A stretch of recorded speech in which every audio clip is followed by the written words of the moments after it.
This is the Work Smart Hypnosis podcast, session number 296, Be Hypnotic, with Richard Nongard. Welcome to the Work Smart Hypnosis podcast with Jason Linett, your professional resource for hypnosis training and outstanding business success. Here's your host, Jason Linett.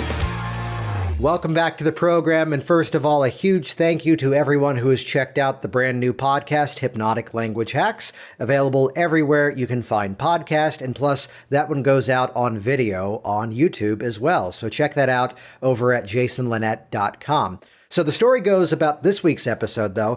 I was having a conversation with Richard Nongard. We're basically BFFs, and we got off on a tangent about how cool hypnosis was. And because the new program goes out by way of video, the gear was already set up. And I went, hey, let's make this a podcast episode. This is some really cool stuff. Because I told a story about my son being born and how hypnosis was a big part of that. He told a story about experience with his son in terms of, again, living hypnotically. So what you're about to hear is two people who have spent most of their life devoted to hypnosis, nerding out and just loving on the work that we do and just sharing some fascinating stories. And even more so, the way that as instructors, the way that even as students, we don't begin our journeys with the goal explicitly of opening up shop and doing the professional work of hypnosis. That wasn't my goal when I took my training in the first place. And even the people who go through Richard's events or even mine events, or like the one we've got coming up in December, the ones we do together. Not everybody is there for that goal. Many people are, yet you're going to hear some stories from myself and Richard of people, everything from personal trainers to real estate agents to interior designers, that again, hypnotic communication or even just simply living hypnotically in a very vivid description of a foot surgery. Buckle up for that one, but instead the result of what happened by shifting that focus in a different way. Here's the real message here. The message is you can become your own best spokesperson for what you do. We had a really cool moment in a training the other night where we talked about people who graduate a hypnosis training, professional hypnotists that are out there who go, yeah, but I've never been hypnotized. If you want the fastest formula to have a lot of ineffective results with clients, and a lot of non-compliance in your office and people that are not motivated to take action, that's your solution.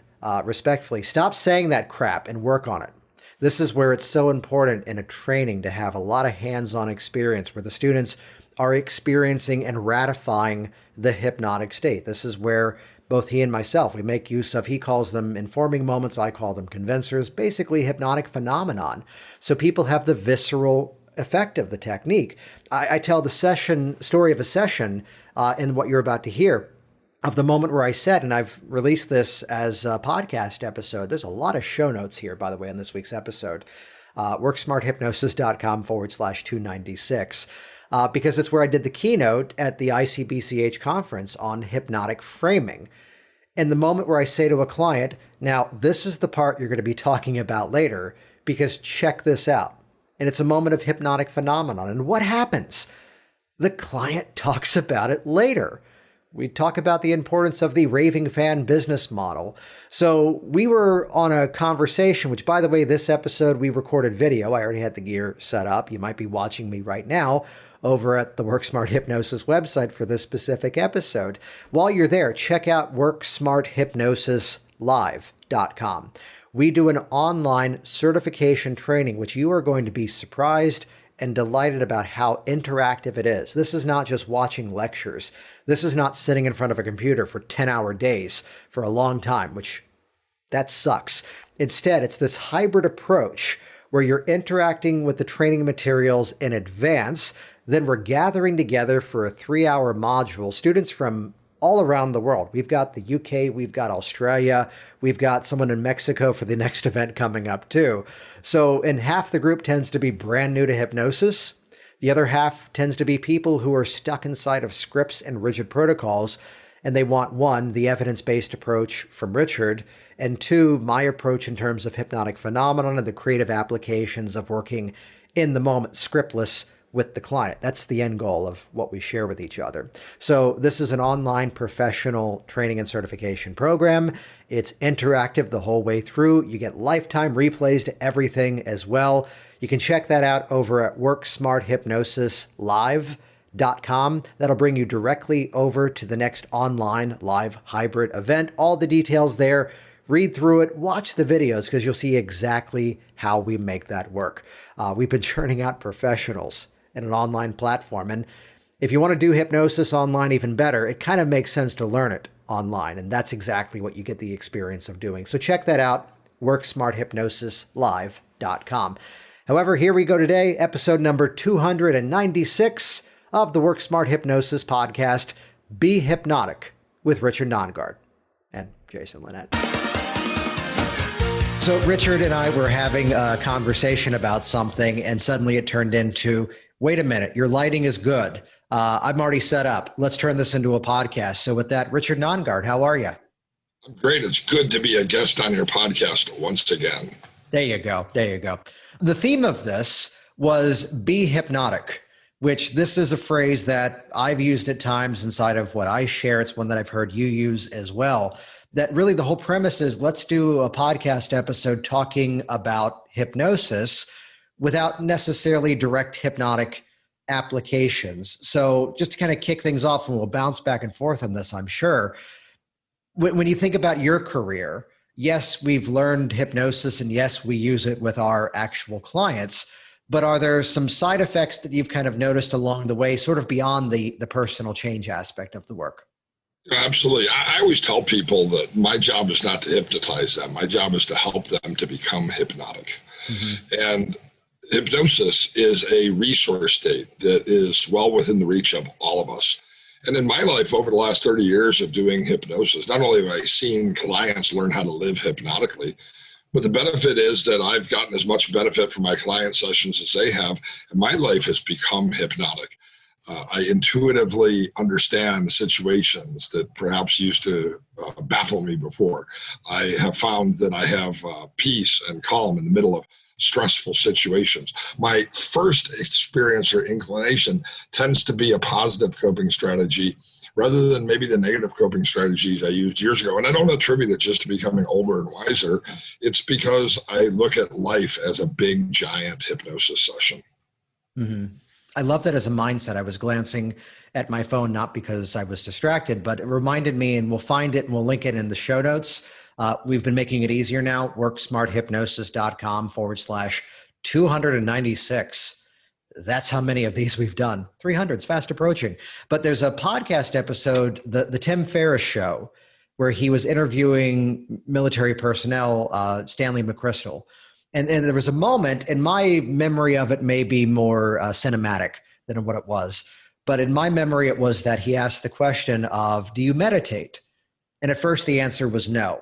And then the answer backtracked to be that, well, no, there's things that I do that are meditative, that I get a meditative quality out of the exercise that I do, the way that I make my breakfast in the morning.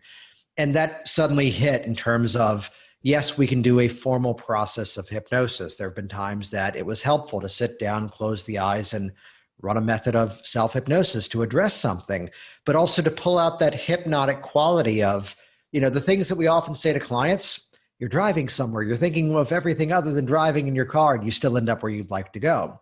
But to make that conscious choice to get swept up into an experience. I mean, I'd share a personal thing here that at one point, and this was part of the side effect, and this is probably what made me burn out of the theater career, that was a job where you lived by the clock, that they're in the middle of the scene, and in 7 minutes, we have to be ready for that scene change. And there's no moment of, Brian's tying his shoes, can we hold? No, because the show must go on.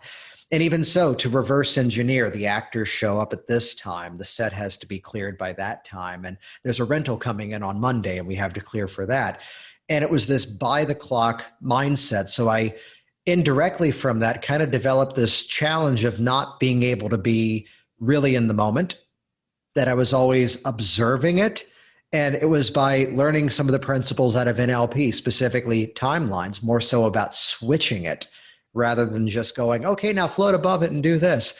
but that awareness that I can make that decision to now I can turn that off. I can just shut down the business mind. It's my whole thing of I go home and then I'm home.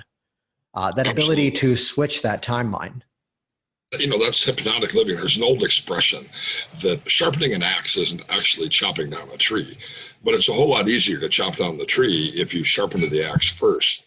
So what I always tell people is that the value of meditation is not the 20 minutes or 40 minutes or 1 hour of meditation. The value of self-hypnosis or even a hypnosis session that my clients get in my office is not the 30 or 40 or 50 minutes of self-hypnosis or hypnotherapy.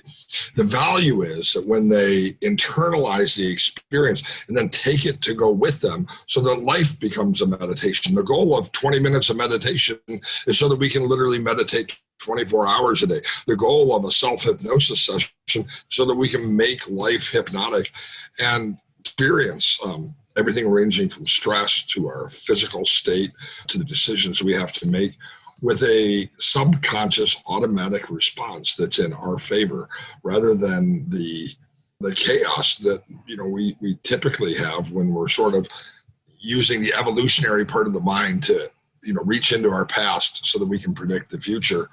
And then we get to live in the power of the present moment. And that's actually what hypnotic living is all about, fully experiencing this present moment. That makes me think this morning I had a client in person. So the adventures of 2020, masks, and quite some distance between the two of us. And we're working on quitting smoking. Yeah, there it is for those watching the visuals of this. Lovely mask. We'll have to send you a purple one. We have a lot.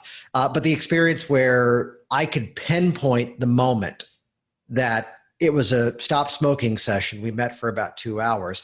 I can pinpoint the moment in the after story as to where he quit. And all it took was, again, the shifting of focus, this ability to think differently. When we're in the problem, I use back to the theater career, I talk about the lighting effect of the single pinpoint spotlight. And that's the only thing you can notice. Meanwhile, when the question suddenly posed to become, what comes after this? What happens when you stopping the smoking is the smallest, least significant point of a much bigger story? What's on the other side of this? And suddenly the eyes went wide. I saw every sign of trance that we would say to a student, you should be looking for these things. I saw it all in that moment where suddenly here's a recent health diagnosis, which by getting rid of the cigarettes is going to become less of an issue, possibly even non-existent. Here's the conflict where now the kids at 5 and 6 years old are going, Daddy, you shouldn't be doing that. And suddenly now I could see every future event flashing through his eyes. But it was that singular moment of inviting someone to look at a situation differently. When we're in the problem, we're in the problem. I love what you said about going toward a solution, or the more hypnotic phrase of start to become aware everything it is that you are not yet noticing. You and I are in the middle of currently teaching an ICBCH online certification class. In fact, we have another one coming up. But one of the cool things about that class is people came to that class expecting to learn how to hypnotize other people, and they do learn that. But it's been great seeing in the last class the transformation from learning the technical mechanisms for applying a pattern or an induction or something else, and really getting and understanding how to sort of come alongside clients so that we're sharing trance space with them and we're on their side, we're on their team. That's when, like you referred to your client having that aha experience, you were able to observe that because you were sharing that trance space with them. It was something that you didn't really just observe. It was a moment you shared with that person. And when we're doing this training program, it's so cool to see the students move from, doing an induction correctly or doing a pattern correctly and really stepping into that space with a client so that when the session's done, the client actually takes it with them. My goal with my clients is when they come off, give them a go so that they leave hypnotic and leave with hypnosis so they can live hypnotically 24 hours a day. Yeah, so we're about to wrap up current training. We've got another one starting in December. I give that as the framework because, which we'll link to that over in the show notes, or just go to Work Smart Hypnosis Live. That's where it is. But I mentioned this as a setup because there's a story of the class I did before this current one that you were not a part of. So you get to hear the story for the first time as well. There's one person in the group, and I'll make this as general yet specific as is appropriate here, that we were kind of engaged in a conversation just on Facebook Messenger. There was some moment of, hey, I had a question about this. I had a question about that. And there was a moment of just kind of reorganizing an aspect of the class and just, I want to get feedback at all times. And I'm going, hey, what did you think about this? And there was some really cool feedback. And I just simply asked, how's it going for you? And she goes, well, I'm really excited about, she's what I like to call a hyphenate, who had other wellness specialties and is now adding hypnosis on top of this. This is all important to the setup because she goes, I already have some of my students, some of my clients in my other markets kind of, beating down my door going, I want to do this with you. When are you going to get started? Let me be one of your first clients. No, I really want to work with you. And she was in her head at first going, well, here's this person who recommended your class to me, and maybe you should go to them first. And they're like, no, I know you. I want to come to you.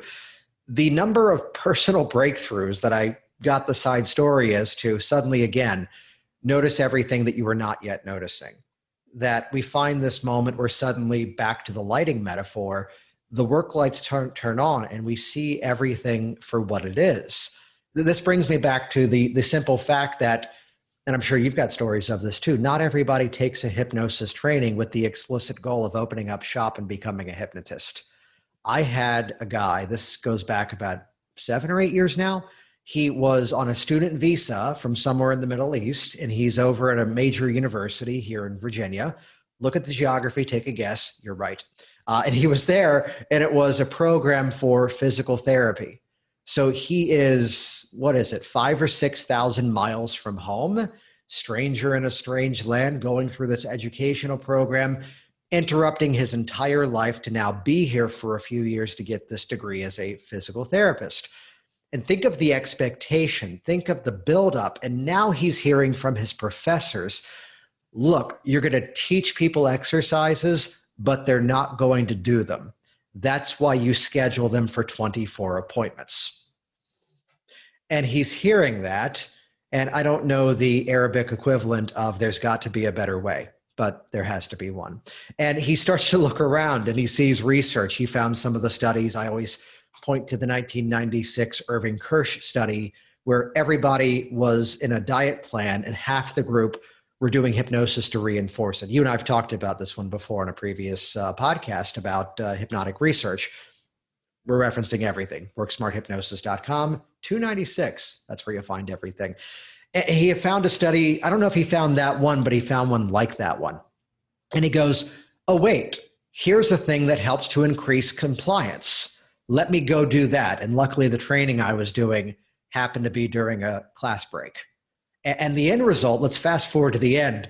He's the student with permission. He is now running a workshop for other people in the program, and the professors are attending about language patterns for better compliance. I've had chiropractors go through the class and report the same thing. And I've had a real estate agent who goes, the way that I can better communicate that, okay, so there's a crack in the wall before the inspection, before the people look at the house, before it's on the market, let's get that fixed. Oh, that's probably nothing. You're right. However, remember in Virginia, we had an earthquake in 2011, and they're going to remember that. And now they're going to think there's structural damage, and they're not going to make an offer. Let's get it looked at, but let's also patch it. And she goes, before my language would have been what I've heard a personal trainer try to say, well, I'm your agent, so you need to do what I say because I've sold more houses than you have, which is not how you build rapport.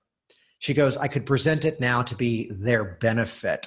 And she goes, yes, well, I've helped a few friends with stress and weight loss. The bigger benefit is my language is now so much more precise. And exactly what you said is why I tell the story. She was able to go to the solution first and find a way to bring them along for that ride. Absolutely. When I'm doing training or when I'm working with clients, it's really cool to be able to see come back at a second or third class session or second or third hypnosis. They walk in the door with a smile on their face because they're excited to share that it actually worked. And here's the cool thing about hypnosis. There's over 12,000 peer-reviewed journals that show the efficacy of hypnosis, that it works to help people make behavioral changes, to deal with difficult emotions, to overcome self-defeating patterns, to deal with medical complications.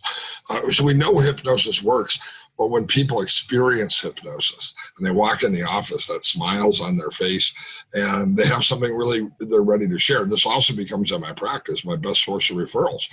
People learn how to be hypnotic. People notice the difference. They say, well, you quit smoking, but it's more than that. Well, what else is going on with you? And they say, I've learned how to maximize the moment, to get more done, to accomplish my dreams, to be a human being instead of a human doing, to quote South Park. South Park gets the credit, but it's actually an expression from John Bradshaw back in the 1980s.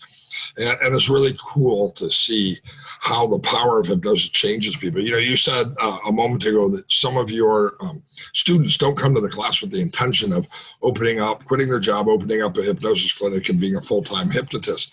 I have a lot of people who attend my trainings because, yes, they do intend to become a hypnotist and open up a business and do that for a career.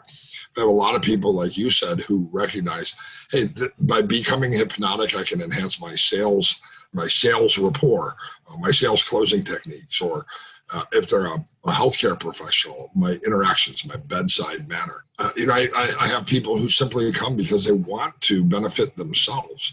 They want to learn how, I always say that nobody goes into mental health counseling to help other people first. They go into mental health counseling to find their own solutions. And if anybody's having difficulty in life, anyone's trying to learn how to rise to their highest level of performance, to do things better and more effectively, become certified in hypnosis, because you're going to learn those methods that not only help others, but help us first. The idea of transformational leadership is that the leader transforms in order to help other people transform. Which, yeah, absolutely. The applications of how we can do that beyond that. I was on the phone with someone last night that, by the way, she just signed up for the December event. I'm telling you here in front of everybody. And the conversation was, she goes, and here was the intro to it, because I mentioned that I took my original training without ever having the goal of opening up shop and working with clients. Yeah, so look what happened. So, but I was actually the smartass in the back of the room doing stage hypnosis programs for schools. And yes, the first thought was, if I have letters after my name, the show might be worth more, maybe. And, I'm kind of guessing at how this works. Let me get some better training. And now it became practically all that I do. The thing that helped launch the new podcast, Hypnotic Language Hacks, that's going out to a business community. And the thing that they're responding to is not just the words and patterns, not just, let's use the example of a mind read versus let's nerd out on vocabulary here. Rather than in sales go, I know what you're thinking, which no, you don't. But we can use something non-specified to go, well, at this point,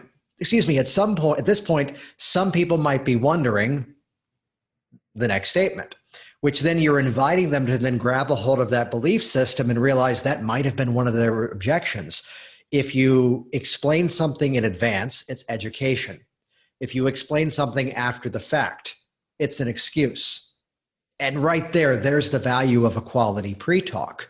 So I've had, again, real estate agents, I've had personal trainers, the value of just simply pre-framing to explain ahead of time, this is what's going to be happening. I'll share, let's actually give a specific method here. There's a technique which the origins of this I first saw from Don Monton of look for the possible outcomes. Now his delivery was, a third of the people noticed this result, a third of the people noticed that result, and the other third noticed this.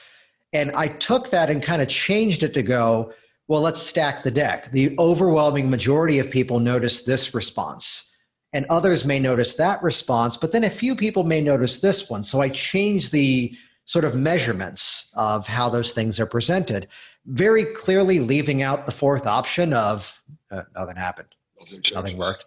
Yeah, but the result becomes they're walking back into the office exactly as you said. Let's call out Derek Chapman in the UK, because he does something I think is brilliant.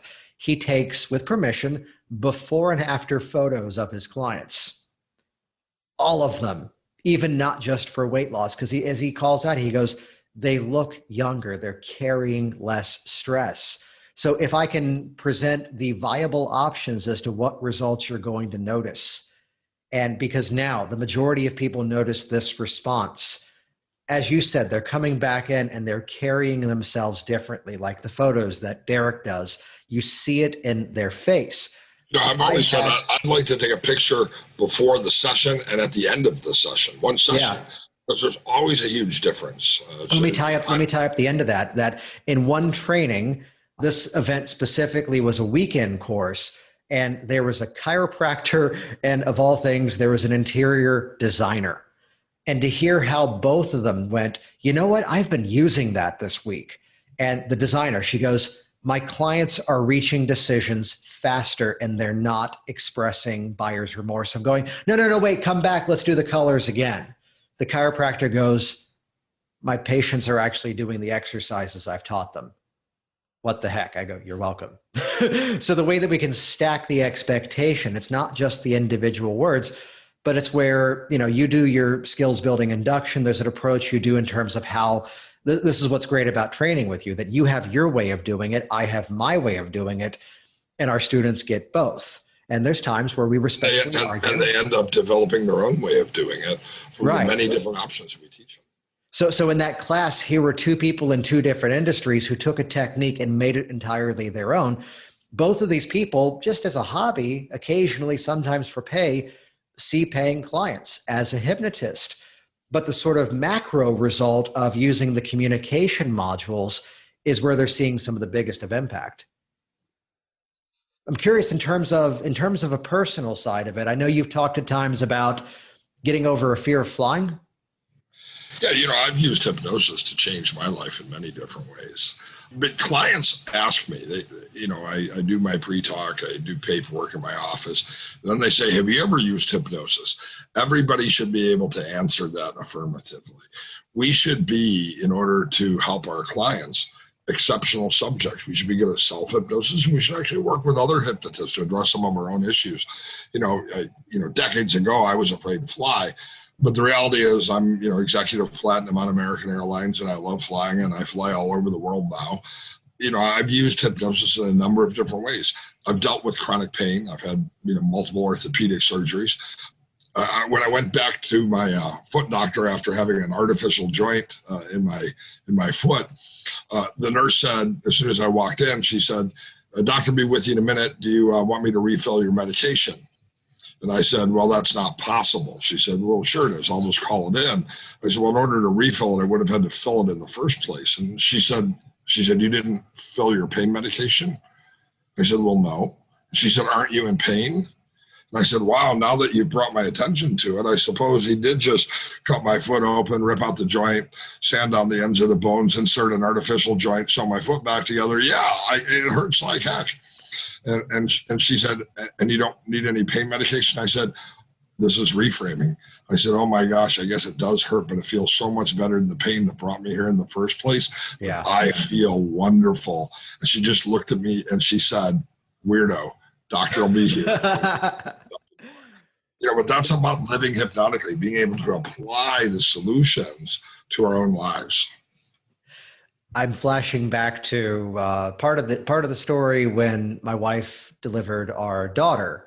When our daughter was born, the doctor's story was, yes, you had every side effect you can get to an epidural that's not death.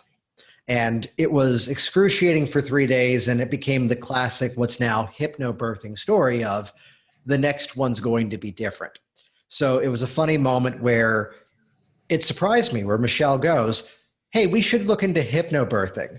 And I went, "Oh, I think Mickey Mongan's doing a class coming up in August. I'll go." She goes, "Yes, you're already going up to that conference anyway. Take the week off and go." I'm like, "Oh, you did your research. You know me." Which a big part of that program is exactly what we just talked about, of framing. And it's all about changing out. And these are standard things that most of us know in hypnosis. The way that don't talk about pain, talk about pressure.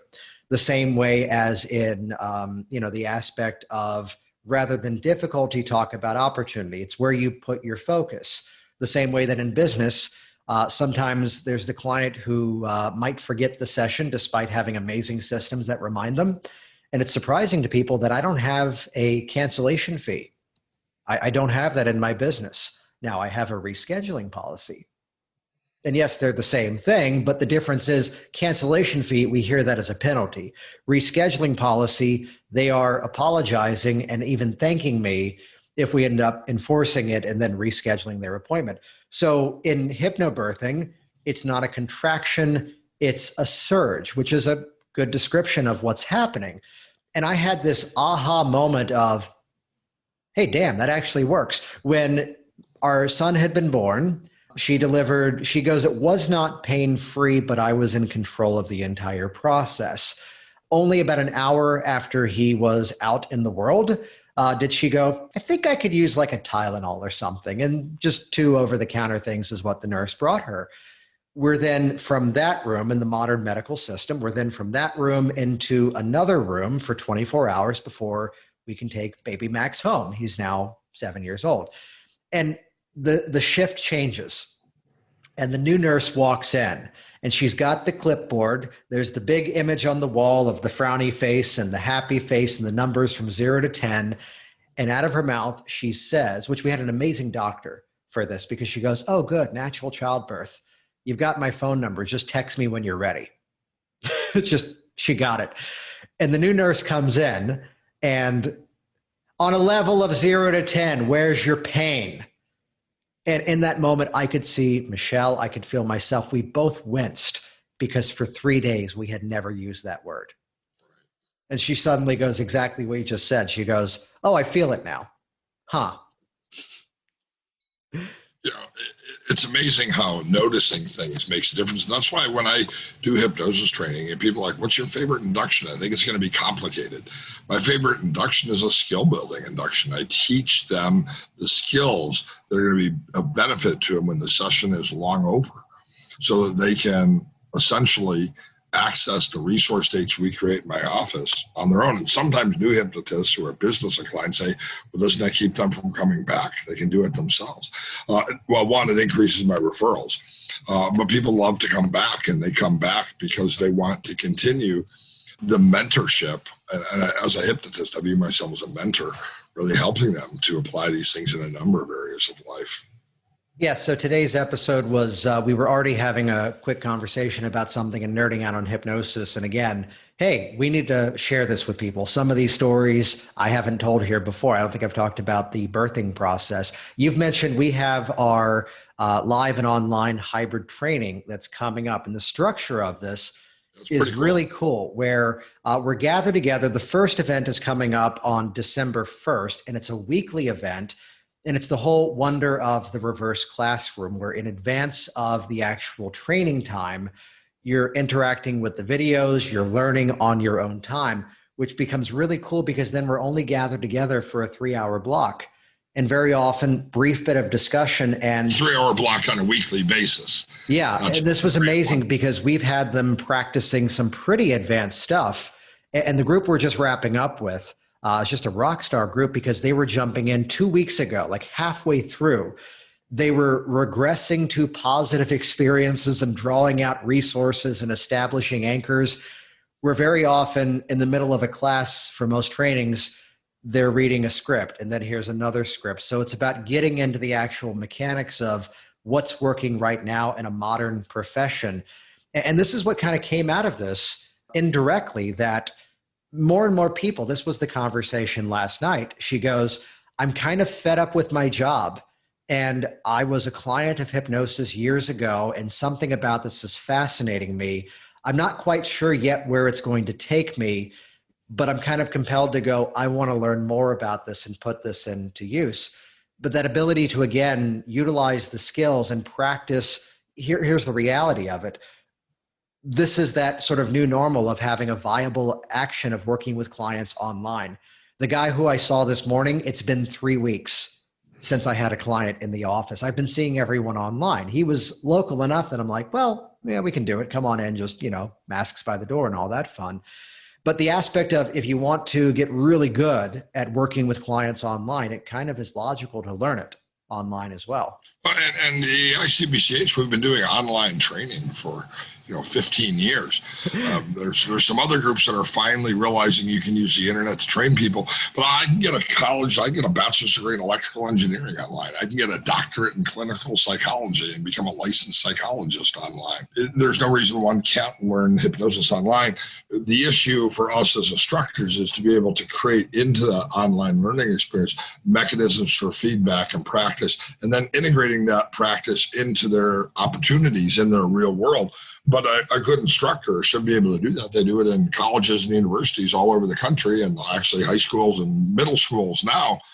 And so after 15 years of doing ICBCH training, both online and live and in hybrid programs, we found it to be a highly effective way to become certified as a professional hypnotist. You know why I'm smiling.